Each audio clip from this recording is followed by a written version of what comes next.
என் மாமன் பொண்ண தட்டிட்டு போலான்னு பாக்குறியா? அதுதான் நடக்காது. ரஜினி ஸ்டைல ஏன்டா முடிய சிலிப்பிட்டு ரஜினி ஆயிட முடியுமா? ஏன்டா உங்களுக்கு இதுல?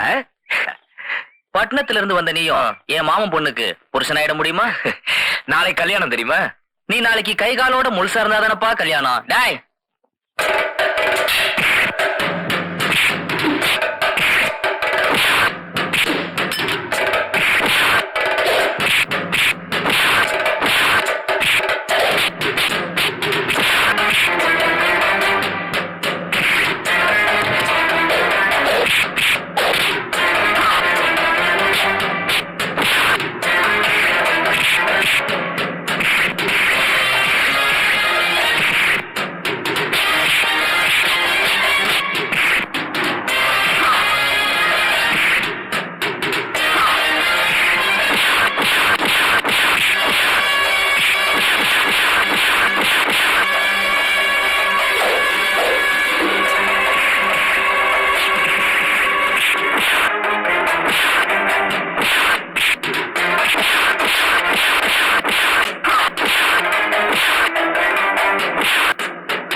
Rajini sir style. இனிமே இந்த பக்கம் வந்த கொன்னுடுவேன். உன் வீட்டுக்கு போ, ரஜினி சார் வீட்டுக்கு போகாத. போ. இந்தப்பா காய்கறி கடை. கல்யாணத்துக்கு வேண்டிய எல்லா காய்கறிகளையும் அனுப்பிச்சிரியா?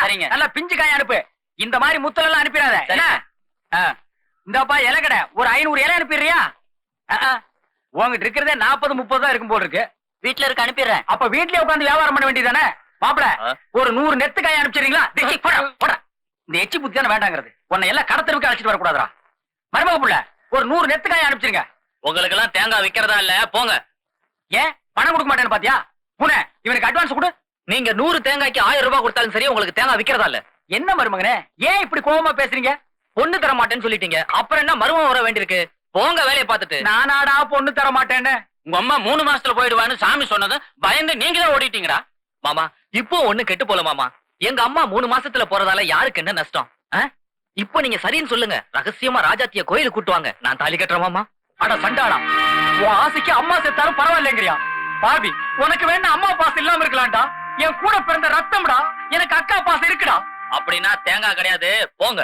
அண்ணே நீங்க ஒண்ணும் கவலைப்படாதீங்க, நான் பஸ்ல போய் பக்கத்தூர்ல வாங்கிட்டு வரேன். தேங்காய் கிடைச்சா வாங்கு, இல்லன்னா தேங்காய் புண்ணாக்கு வாங்கிட்டு வா. எல்லா ஹோட்டலும் இன்னைக்கு புண்ணாக்கு சட்னி தான் போடுறானுங்க. நம்ம வீட்டு கல்யாணத்துல எல்லாரும் புண்ணாக்கு சாப்பிட்டு போன. டேய் மருமகனே, என்ன பகைச்சிட்டு கடை நடத்திருவியா இல்ல தேங்காய் வியாபாரம் தான் பண்ண விட்டுருவனா? என்ன செய்வீங்க? என்ன செய்வனா? உன் கடை தேங்காயில வெடிகுண்டு இருக்குன்னு பொருளையை கிளப்பி விட்டுருவேன். அதத்தான் ஏற்கனவே ஒரு தடவை சொல்லிட்டீங்களே. ஏன் இன்னொரு தடவை சொன்னா நம்ம ஜனங்க நம்ப மாட்டாங்களா? எத்தனை தடவை சொன்னாலும் நம்புவாங்கடா. இப்ப என்ன நடக்குது பாரு. என்ன கவுண்டர, வாங்க தேங்காய் வாங்க வந்தீங்களா? ஆமா. எல்லாரும் நல்லா கேளுங்க. என் மருமகன தேங்காயில வெடிகுண்டு இருக்கு, குறிச்ச காயில ஒரு குண்டு இருக்கு, குறிக்காத இந்த மாதிரி காயில 2 குண்டு இருக்கு. நேத்து ஒருத்த வாங்கிட்டு போய் வீட்டுல உடைச்சு அவன் குடும்பமே செதறி போச்சு. கம்மி விலை தான். வேண்டாம் வேணாம், இனிமே வியாபாரம் பண்ணு. எல்லாத்தையும் ஒரு ஓரமா உட்காந்து நீயே உடைச்சிட்டு போடா. நீங்க ஒண்ணும் பயப்படாதீங்க பெரியப்பா. என் மாமா வேணுனே கதை விட்டுட்டு போறாரு. நானே நல்ல தேங்காவா பார்த்து தரேன், வாங்க. எதுக்கு நீ தேங்காய் உடைச்சே கொடுத்துருப்பா? வீட்டுக்கு எடுத்துட்டு போய் உடைச்சு அதுல வெடிகுண்டு இருந்து எதுக்கு வம்பு? அட இவ்வளவுதானே பெரியப்பா, நீங்களே ஒரு நல்ல தேங்காவை பார்த்து எடுத்து கொடுங்க. இந்தா.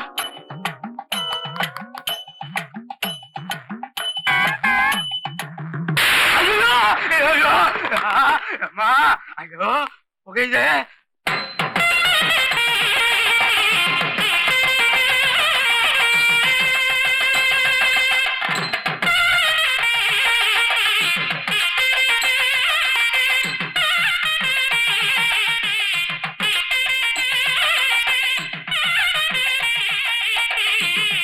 என்னங்க ஏழு பொண்ணு என்ன வரல? சீக்கிரம் தாலியை கட்டினா சாப்பிடலாம்ல? ஏழு பசிக்குதுங்க. அறிவு கட்டவன யாரையா நீ? இந்த ஊர் தான். இந்த ஊரா? இத மாதிரி 2 3 வச்சிருக்கிறியா? போட்டுக்கிட்ட அலையுங்களே சோத்துக்கு சோம்பேறிங்க. கல்யாண வீட்டுல பேசுற பேச்சாயா இழவு இழவுன்னு? வச்சுக்குதுங்க. பசிச்சா போய் ஹோட்டல்ல சாப்பிடு. இங்க வந்து இழவு இழவுன்னு பேசிக்கிட்டு இருந்தா பல்ல உடைச்சிரும். நடந்து போக தெம்பு இல்ல. தெம்பு இல்லைன்னா போய் படியா. சாப்பிட்டு தூங்குறேன்னு சொல்லுவாங்க. இவன் ஒரு சவங்க பைய போல் இருக்கியா, பேசிக்கிட்டே இருக்கிறான். வாங்க சாமி, வணக்கம்.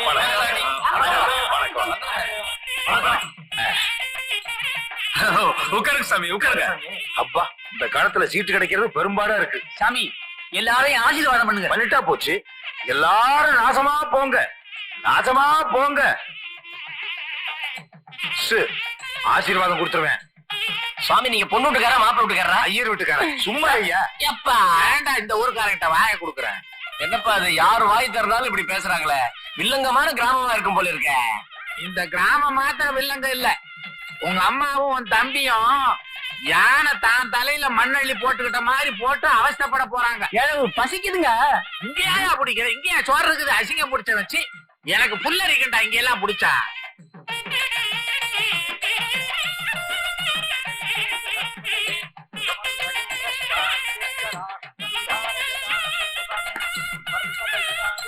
யோ, சீக்கிரம் மந்திரத்தை சொல்லியா. எப்போ கல்யாணம் முடிஞ்சு, எப்போ இலைய போட்டு, எப்போ சோறு திங்கிறது? அதுக்குள்ள குடலை வெளியே வந்து போட்டுருக்கு. பெரிய இழவா போச்சே. செத்து சுடுகாட்டு போனதுக்கு அப்புறம் சோறு போடுவீங்களா? அங்கேயும் தான் வாய்க்கரிசி போடுறாங்களையா. அது எப்போ வேகணும், நான் எப்போ திங்கிறது? பாத்தீங்களா, பத்திரிக்கை வைக்காமயே அப்படி பேசுறானே. பத்திரிக்கை வச்சா என்னென்ன பேசுவான்? இதேதான் பேசுவான்.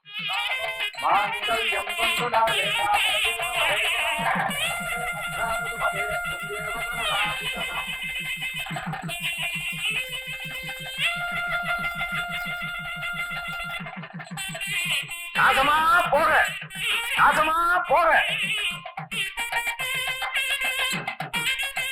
சாப்பாடு ரெடி, எல்லாரும் சாப்பிடுவாங்க.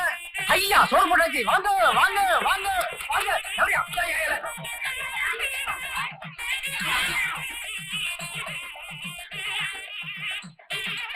ஏங்க, நீங்க ஓடலையா? கொஞ்சம் நேரம் கழிச்சு ஓடலாம் தான். இதா ஓடுறோமே.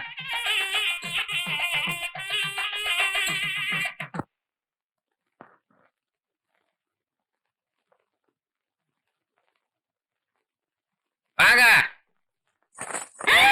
இல்ல, வீடு விளங்க வேண்டாம். இடது கால் எடுத்து வைக்க போறியே மூதேவி, வலது கால் எடுத்து வச்சு வா. அத்தை, நான் இடது கால் எடுத்து வச்சு ஒரு வீட்டுக்குள்ள வந்தாதான் ராசி. இப்ப நான் வலது கால் எடுத்து வச்சு ஒரு வீட்டுக்குள்ள வந்தேன்னு வச்சுக்குங்க, அந்த வீட்டுல 10 நாளுக்குள்ள யாராவது மண்டைய போட்டுடுவாங்க. உங்களுக்கு பரவாயில்லன்னு சொல்லுங்க, நான் வலது கால் எடுத்து வச்சு வரேன். இருமா, இந்த 10 நாள்ல போறது ஆம்பளையா பொம்பளையா? ஆம்பளைதான். இரியா. நீங்க சீக்கிரமா சொல்லுங்க, நான் எப்படி வரணும் நீங்க சொல்லுங்க. என்னடா அது வம்பா இருக்கு? அம்மாவுக்கு ராசி வலது, உனக்கு ராசி இடது. ராஜாத்தி, நீ ஒண்ணு செய். எந்த காலையும் தனியா எடுத்து வைக்க வேண்டாம். 2 காலையும் சேர்ந்தாப்புல ஜம்ப் பண்ணிடலாம். எப்படி? அதாவது 2 காலையும் வச்சு உள்ள குதின்னு. 1 2 திருப்பியும் சொல்லுங்க. 1 2 3. சம்பந்தி, நாங்க எப்படி வர்றது? உங்களுக்கு குதிக்க தெரியாதா? தாண்டுங்க ஐயா. ஆல்ரெடி தாண்டிக்கோ. ஐயோ,